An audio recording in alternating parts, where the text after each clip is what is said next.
Hi, my name is Matt Holliday, and welcome back to my class on programming in Go. So I actually finished the class, but I never recorded a segment 13, and I decided to fill it in. I'm going to record this segment on regular expressions, which I think is a perfect choice for lesson number 13.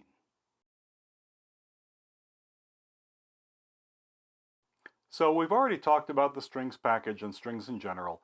I'm going to circle back to that in just a second. All right, and obviously we can do string searches with the strings package. We can do more powerful searches with regular expressions, but we have to be careful. And there's this famous quote I've got here, right? If you have a problem and you try to solve it with regular expressions, now you have two problems. Well, and the reason people say that sort of thing is that regular expressions are like a programming language. Now, it's not as powerful a language as Go or some other Turing complete language, but it is, in a sense, a programming language. And regular expressions are also very concise, right? And so if we put that together, we have a very concise language that's also powerful, right? That should give a little warning signal. It's possible to do write-only programming in regular expressions, to create a regular expression that's complicated enough that you're going to have difficulty figuring out what it does and whether it works, and even figuring out how to test it. The regular expression capability in Go is a little bit simpler compared to other languages. And that's not because, well, it's Go and everything has to be simpler. It's because that certain expressions can be very computationally difficult.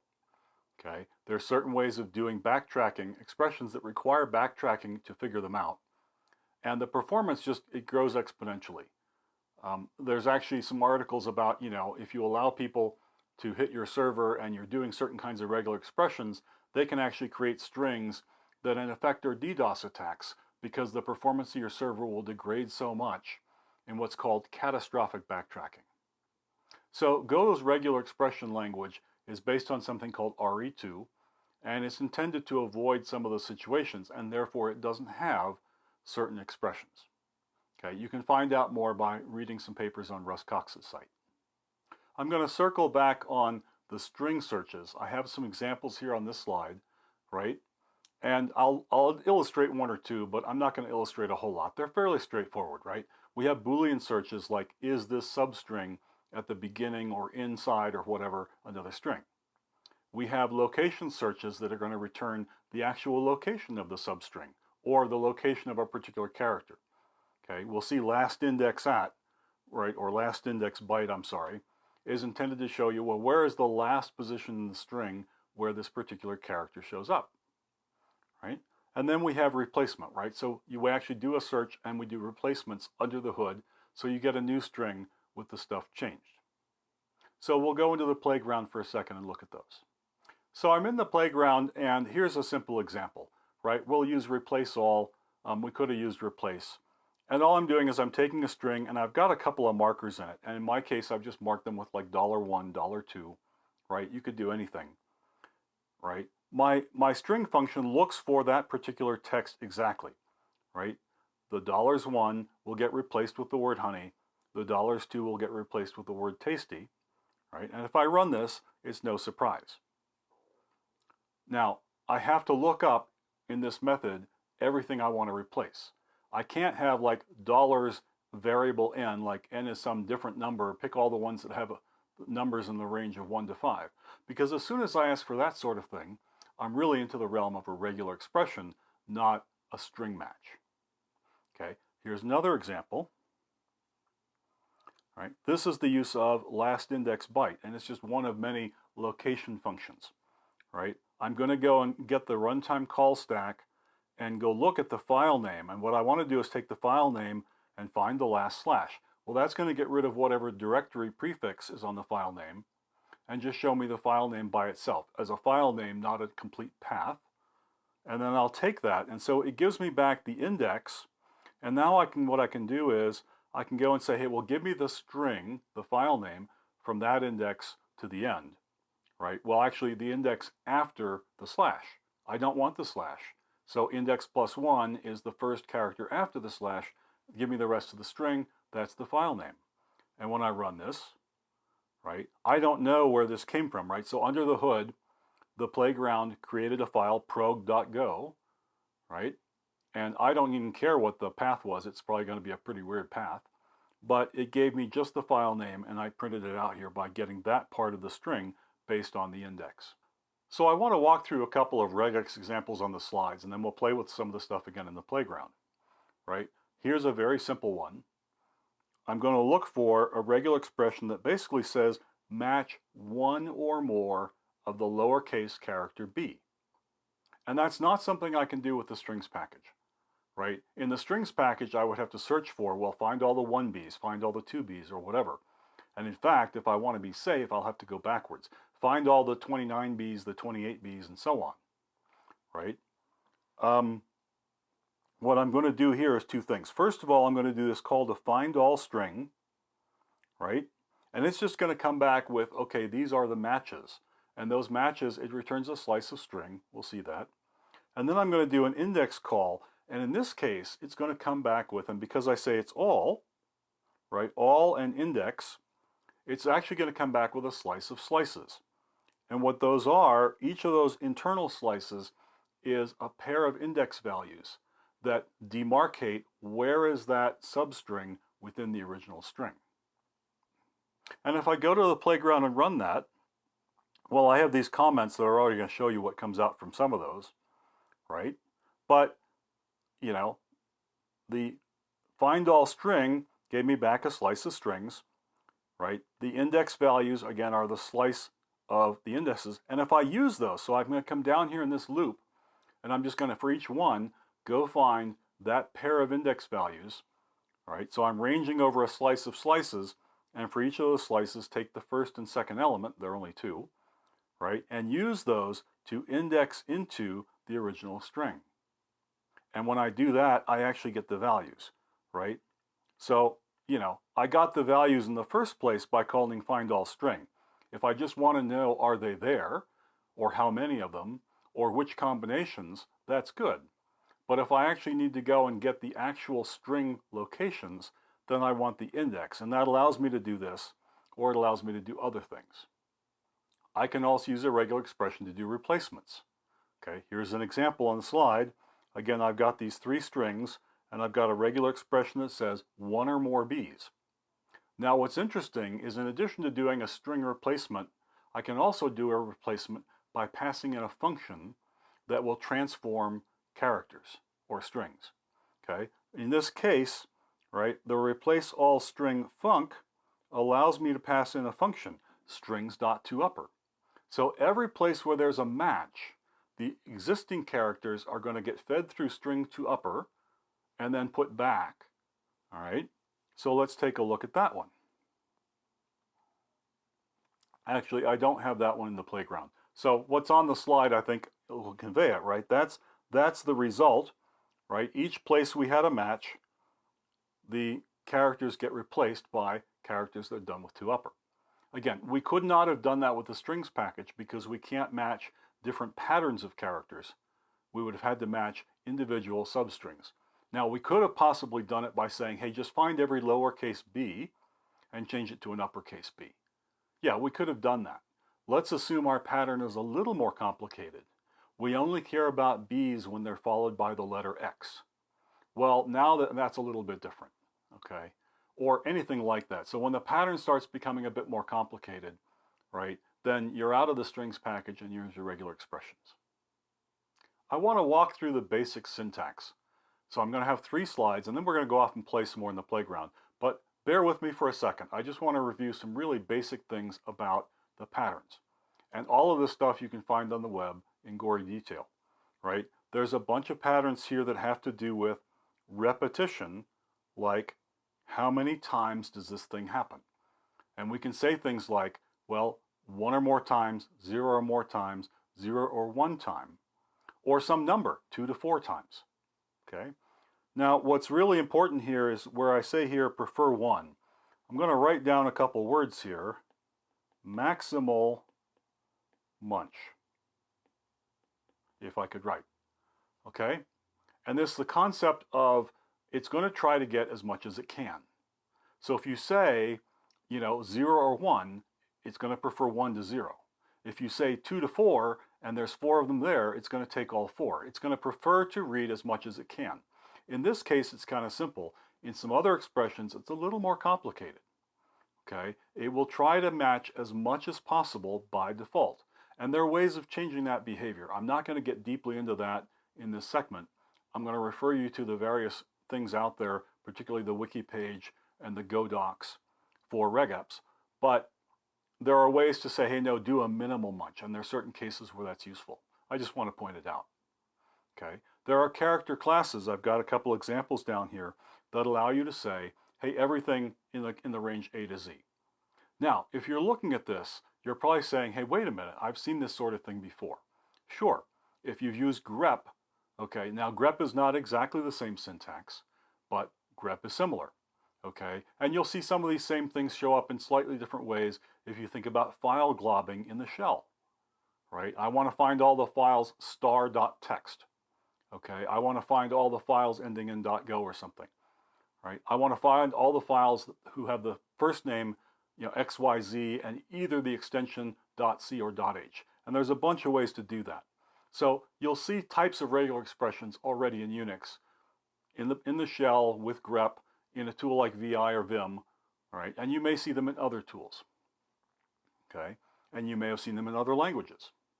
So again, none of this is terribly surprising if you have any experience with regular expressions. Otherwise, well, you'll want to play with these a bit. And the nice thing about the Go doc is it has a lot of examples. If you go look at package regexp, yeah, I keep wanting to say regexp because that's how most people say it, but in Go, it's regexp. That's the package name, and the Go doc has lots of examples. Okay, so more regular expressions. These have to do with where it's located. Now, the first line of this lets you know that any arbitrary substring, any word or words, is part of a regular expression, right? In fact, most people, when they use grep to find something, they don't type a complicated regular expression, they just type a string. Well, the letters one after another are a regular expression in the regular expression language, okay? Or you can put a bar, and those are alternatives, right? The second one here, it's an either or, okay? And then we have some things that say, well, what's at the beginning or the end? Right, so we can say it's at the beginning of the string, or it's at the end of the string, or it's the whole string, or it has word boundaries around it. The word boundary thing is very, very useful. Now, the last thing on here is a little different, and that's the capture group, right? So parentheses create something called a capture group, and we can do submatches, and I'm going to have a bunch of demonstrations of that because it's very, very useful. Okay, the last slide gives you an example of a few predefined character classes that are commonly used, right? Digits, word characters, like the characters you'd find in an identifier in a programming language, and whitespace, okay? And then there's some that look a little weird, but they allow you to define a broader set of characters. So one of the drawbacks, let me go back 2 slides. Look down here where I've done A to Z, right? Well, that assumes we're using basically the 26 letters of the English version of the Roman alphabet, and it also assumes they line up one after another contiguously, which is true of ASCII, okay? And if you're a dinosaur, you might remember something called IPSIDIC, which was used by IBM mainframes, and I got to tell you, the letters don't line up contiguously, so it won't work with that text. Okay, so that makes certain assumptions. You got to be a little bit careful making up your own character classes, and you know, particularly when you get past ASCII and you're into the world of Unicode, right? And lots of languages. And the nice thing is, these standard character classes are fully Unicode compatible. Okay, and that's going to make things easier. Okay, and I want to end up with, before I go on, again, here's a link to the Go doc. You might want to look at that. Okay, I lied. I'm going to have a couple more slides before we jump into the playground. Okay, so here's an example of, I want to validate UUIDs, right? And they have a particular format. So that's pretty straightforward, right? I have a certain number of hex digits and a dash and some more and a dash and so on. So here is an example of a regex right here, all right, which I think might match. And the answer is, well, it will match some. Okay, it's not quite right. And this is an example of why regular expressions, there's two problems. One is the language itself and the complexity, and the second is, well, what exactly are you trying to match? Okay, UUIDs look really simple, but they're not quite. Okay, well, there's two gotchas. The obvious gotcha should have been, you should have recognized, hey, what if the hex digits are uppercase? Okay, then my regular expression, which is all based on lowercase hex digits, isn't going to work. But the other trick is that if you're looking at the RFC for UUIDs, okay, and this is in the context of, internet computing, then in fact there's a little bit of difference here. It's not purely hexadecimal characters. There's a couple of those bytes that have special meaning, and so they have restrictive patterns. Okay, one of those is the version byte. It's only supposed to have the values 1 through 5. All right, and then there's a type or format byte, the one I've marked W, which in the RFC it can only have 4 values. Now, there are some Microsoft extensions, and so I'm going to tell you there's some other values you might see in UUIDs that don't follow the RFC that come from Microsoft. Okay, but standard UUIDs, they're going to have a certain type in that field. And so those are things, if you're trying to validate the UUID, right, then you might need to take those into account. And that makes life a bit more complicated. So now I'm going to be in the playground, and what I've got in the playground is a slightly more complicated regular expression. Okay, let's look at this. First of all, I'm going to use this X-digit class.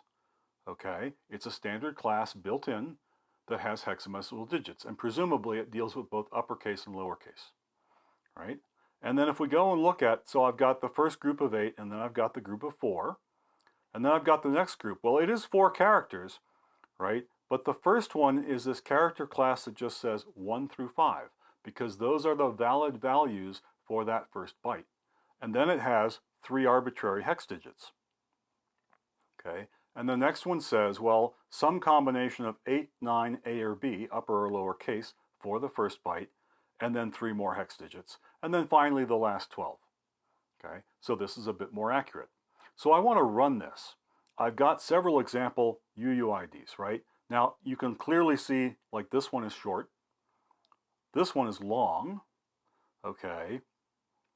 If you look very carefully, the second one has an invalid format, and the third one, the second one has an invalid version.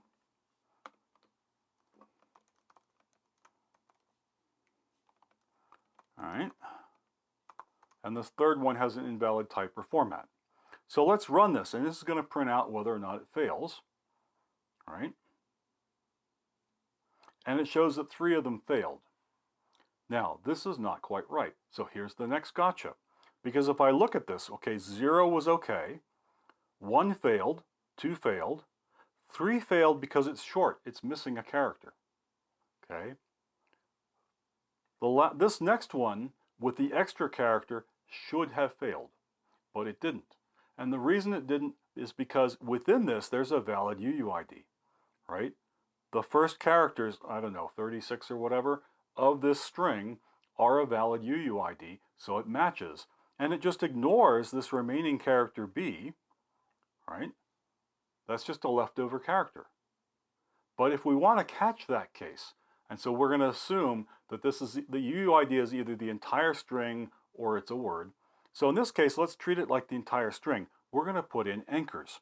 I'm going to put the caret sign at the beginning, right? I'm going to put the dollar sign at the end, and that basically means we now need to match the entire string. And when I do this and run it again, okay, now we see that the one that didn't fail before fails, because now that extra character causes a problem, right? There's not supposed to be any extra character between the end of the UUID and the end of the string out here with this dollar sign. Okay, so now the cases fail. And this is another example of where, regular expressions can be a little tricky. I want to do a search and replace example. So what I'm going to do here is I'm going to take a North American phone number and take it from the kind of the traditional format where it has parentheses around the area code, okay? Because when I was a kid, area codes were optional. A lot of people could still dial 7-digit numbers. And I'm going to turn that into an international format number, right? I'm going to come down here. Actually, I'm missing the +1, right? So I'm going to print it in international format. What I'm going to do is take this string and run it through a match. Now, what I have in here, so obviously I have the digit string itself, 3 decimal digits, okay? I have a escaped parenthesis, right? And that is going to match the parenthesis in the actual string. And then I have another parenthesis, a pair of them here, okay? And what I've got here is a capture group. So when I do my expression, when I do my regular expression matching, okay, it's not only going to see does the string match, it's going to find any of these capture groups and break them out for me. It's going to pull out, in other words, the digits of the string here. And I'm going to do it again here. These parentheses right here indicate it's a capture group. They're not matching the string.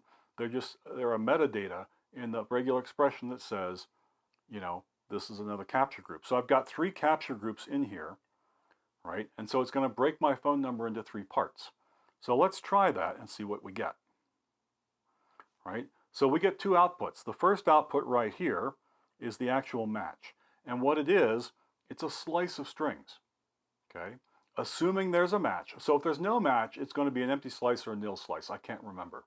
If there is a match, the first entry is the text that actually matched, okay? Because remember, the regular expression is this entire thing inside the raw quote marks, okay, the backticks, right? So the first thing is the entire match, and after that are the possible submatches, okay? Now, if one of those submatches didn't work, it'll be an empty string, but in this case, I have 3 strings with the digits in them because they all matched, right? So that's what I get out of here. And what I can do then is turn right around and print this, right? I print the +1, and then I print the 3 sets of digits with dashes between them. And what I get out of here now is a number in international format. Great. Now, there is an easier way to do this. Let's switch playgrounds. The first part of this is exactly the same, but instead of trying to make my own string, I'm going to use the regular expression that I've compiled. Let me say something here also. If you're looking at all of these, you're going to see I have the string for the regular expression. To get the object that I can actually use for matching, I need to compile that. Now, I'm calling must compile, all right? If it doesn't work, it's going to panic. That's fine, because in these cases, these are constants. And in fact, I could have defined these as constant instead of variable, okay? That would have been perfectly okay. It'll still work. So if the string that I'm turning into a regular expression is a compile time constant or something that's not going to change, right? Then I think must compile is fine. I mean, it's going to blow up in the first unit test if I did something dumb, right? The only time I wouldn't use must compile is if I'm assembling my regular expression string at runtime based on some other data, okay? I'm going to need to be a little more careful, and then I'm going to want to run the compile in a way where if I get an error because that string was put together wrong, well, maybe that's not a panic, maybe that's just an error. Okay, so anyway, I've actually done my must compile, right? So that gives me the object, and I call all the regular expression methods on the object that I compiled, right? So I'm going to call replace all string. And what it's going to do, all right, I actually want to go back to the slides because I can't draw on my laptop. Okay, so very quickly, right, I have these capture groups up here. And I have my whole regular expression, right? The regular expression is going to match the actual phone number, right? Which is this part of the match here. So this whole regular expression matches this, which is this, okay? And whatever this is going to get replaced by this, which is the replacement string, right? Using these values which come out of the rest of this. Okay, that's how it works. Because we got to consider, you know, the whole string match, right? When I do a match, it's matching some part of the string, the original string, right? Call me at this number today.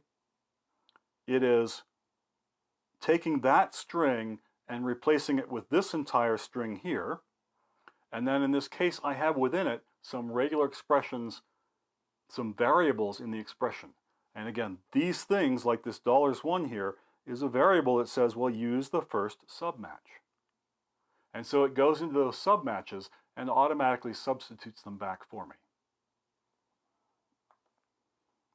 So back in the playground, right, when I run this, let's see what comes out. Right, the first thing is exactly what I had before. Okay, it's the match, the whole match and the submatches in a slice.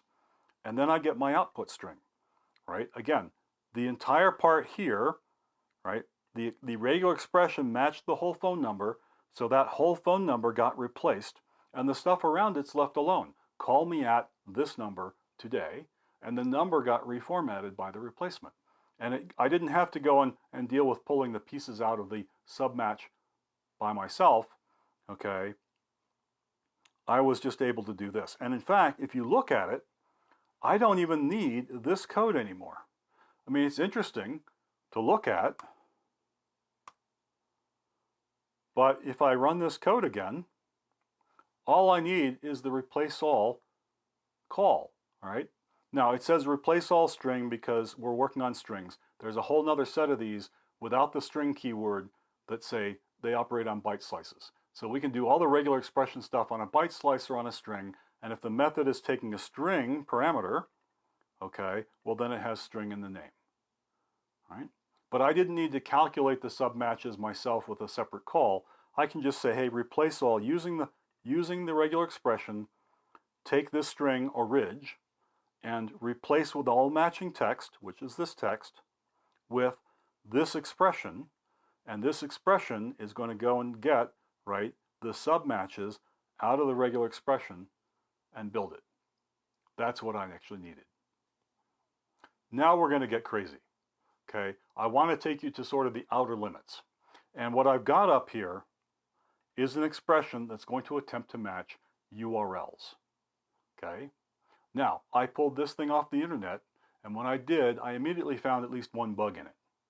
All right, actually I found 2 or 3 little ones, but I know I found one significant bug in it that I had to fix. All right, and it's pretty complicated. If I look at this, the first thing it says is, well, at the beginning of the string, so there's an anchor, okay, find either HTTP or HTTPS, and that's one way to do it. We could have done it another way. We could have said the characters HTTPS and then either 0 or 1S at the end, okay? And then find the :/ which we have to have because it's a URL. And then we've got a capture group here, right? The capture group is this whole thing, right? Which is attempting to find a domain name. And again, I'm actually not quite convinced this is correct, right? But I'm going to leave it alone for the moment. It's going to match the ones in my example, right? We'll try something in a second. I think it'll fail. And after that, we have another capture group to pick up the port number, right? Well, it has to be optional, right? So it ends in a question mark, 0 or 1, of this whole capture group, right? And this whole capture group is intended to capture, okay, the : and a port number. Well, because this entire thing has to be made optional, I've got another extra pair of parentheses. And what I have here, this question mark and colon is very complex. It says that the capture group represented by the outside set of parameters is not matched. Ignore it when you list the matched submatches. Okay? The only thing I'm going to get back when I run this is this part inside, because this question mark : says, hey, ignore the outer one. It's not a thing we're going to match on. It's just a structure to allow me to put this question mark at the end because the whole thing may or may not be there. All right, and then we have, you know, the first slash, and then we have all sorts of other stuff that could be here. Okay, the slash might not be there, so there's a question mark for it. Right, and then we have all this stuff out here, which essentially says all the other characters that can come in the latter part of the URL, after the host name and the root slash, all these other things. Again, I haven't tested this on a large number of real URLs, so I can't tell you if it's that good or not. Okay, it looks awfully complicated. Now, it will match a few things we'll look at. So here are some examples, right? I've got a URL with no port. I've got a URL with a port and a trailing slash. And then I've got one with some variable assignments. Okay, let's see what comes out.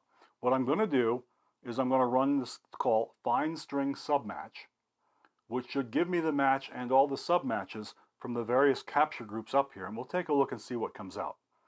All right, so let me run this. Right, so the first thing in this, every one of these slices, the first string is the entire match, no surprise, and they all matched. So all of them came out as valid URLs. Okay. The first one got broken down into the protocol, HTTP, right?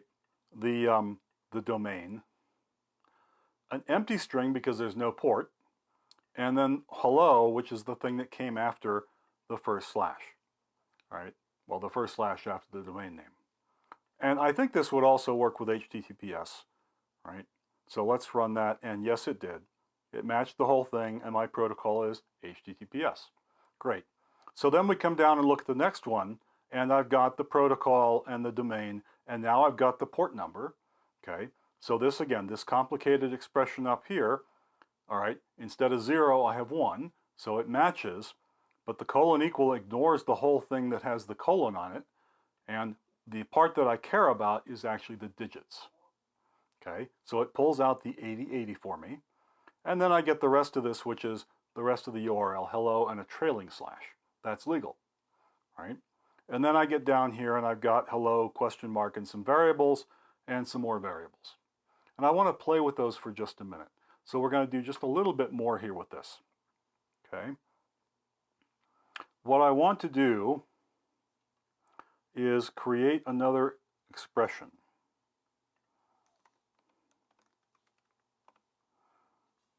Okay.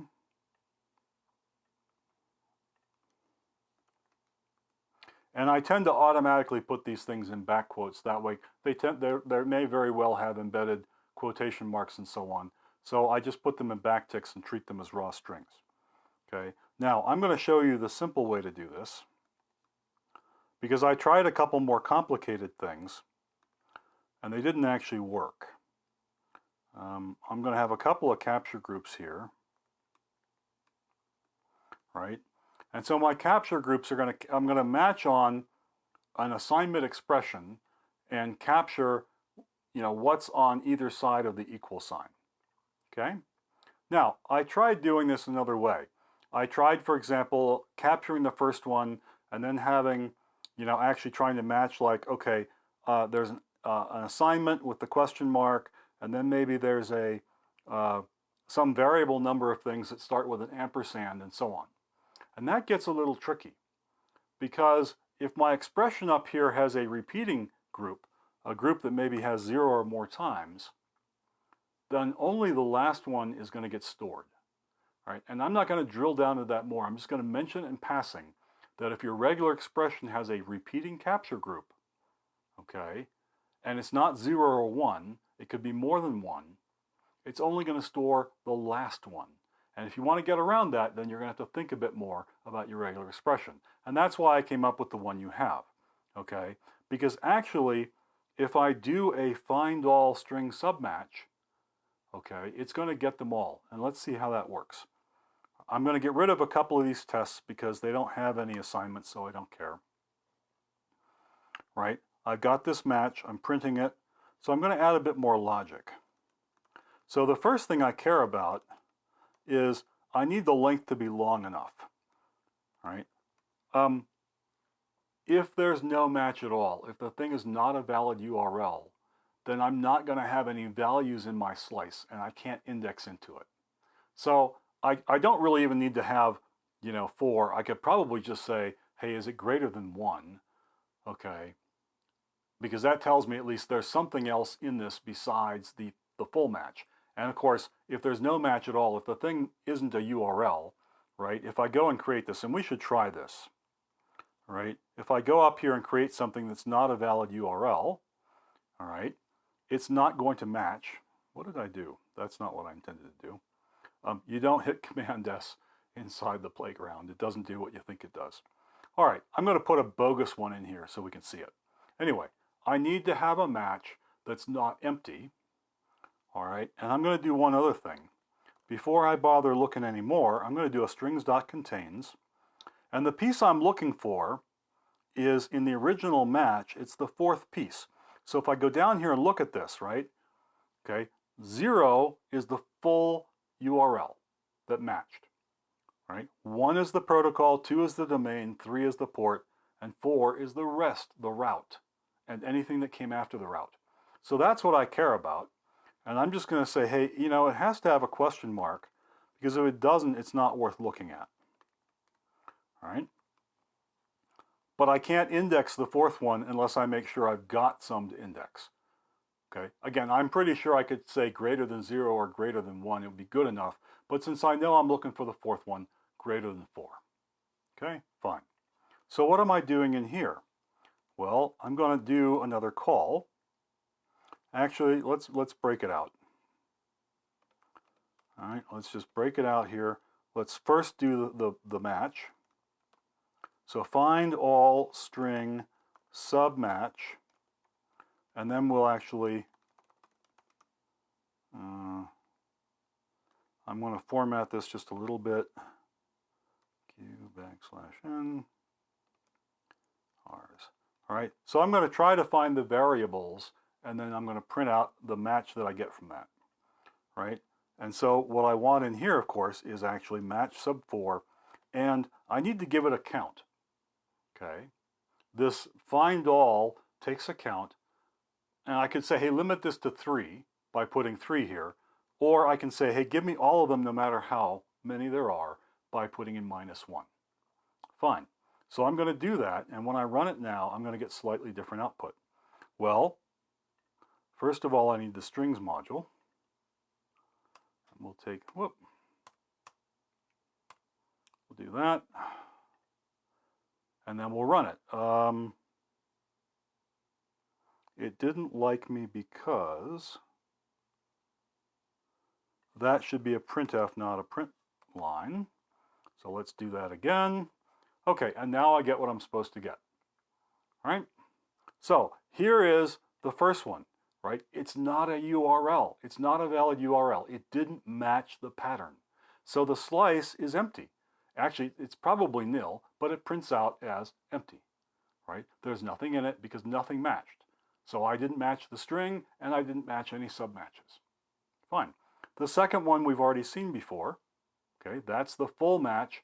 And this line right here is this new line, right, line 24 in my program, that says, hey, print out the variables. Well, that again is going to be a slice of slices. And for each one of these, right, it's first of all the full match. Well, what's the full match? Well, the full match is this expression, you know, some word equals some other word, right? And each one of those had a capture group, right? So after the full expression, like a equals 1, then I get each of the 2 capture groups, the a and the 1. I get b equals 2, I get the b and the 2. So I could break those down more if I wanted to. In fact, it would now be very easy to take this result right here and turn it into a dictionary of variables to values, okay? And I do that on the third line just to show, hey, it works with more than 1 or 2, right?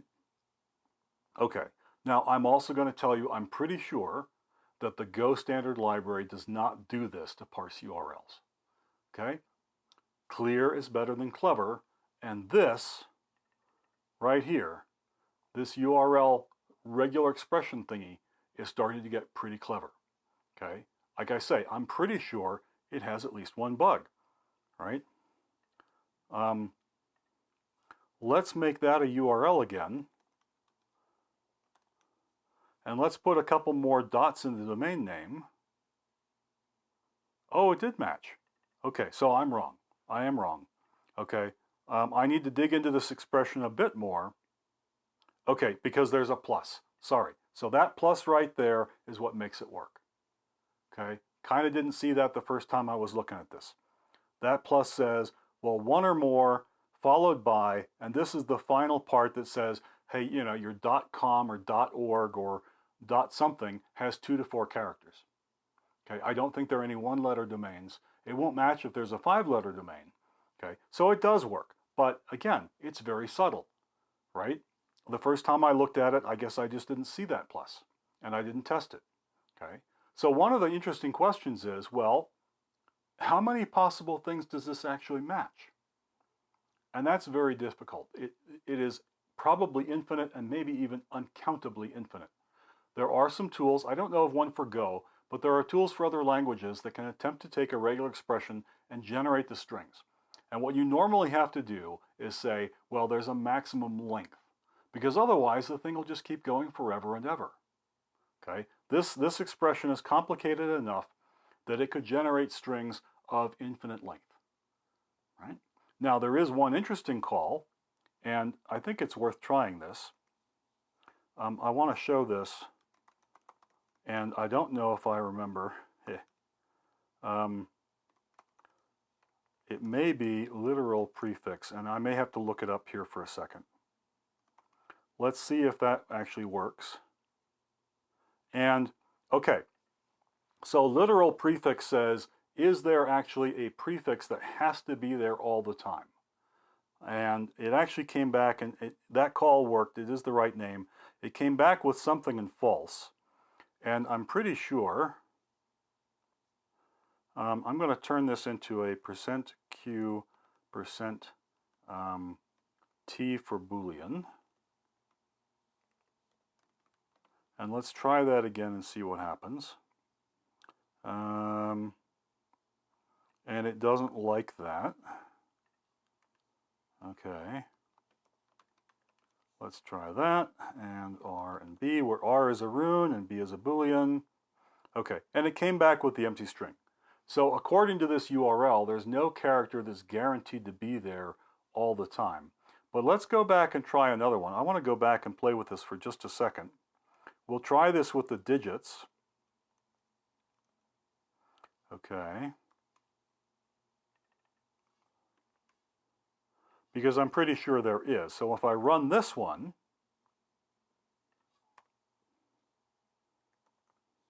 and set the variable name correctly, yeah, okay. So it comes and says, the first thing is, what is the prefix that has to occur on this string in a match? And the answer in this case is there is one. It's the left parenthesis.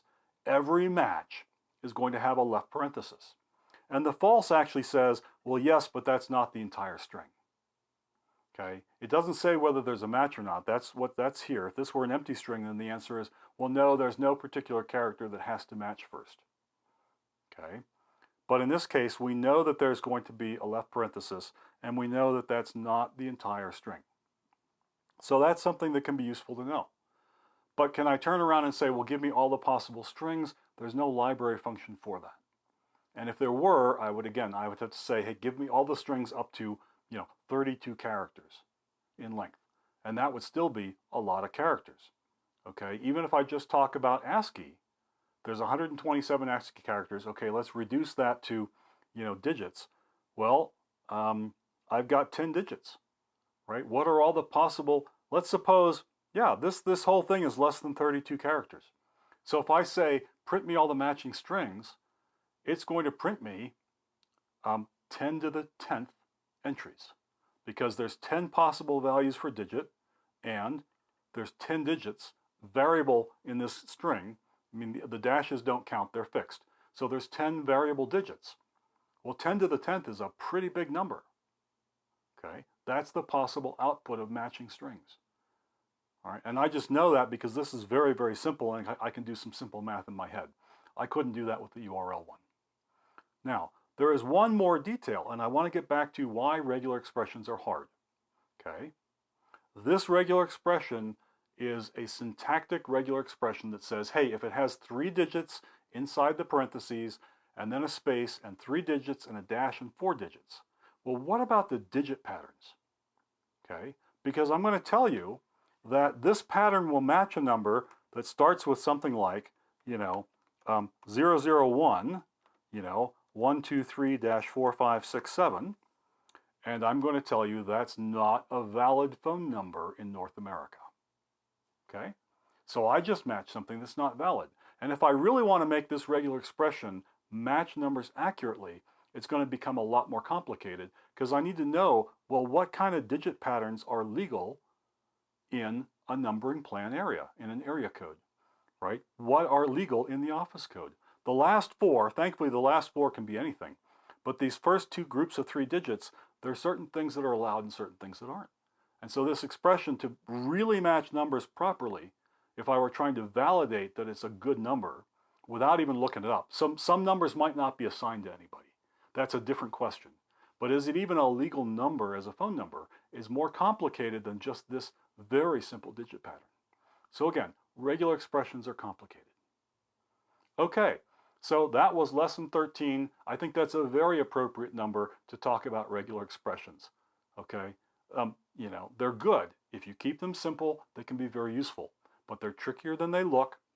The regular expression language is a programming language. It's very concise. It has a certain amount of power to it, and that means very rapidly your regular expressions can be difficult to understand, difficult to predict what they do, and difficult to test.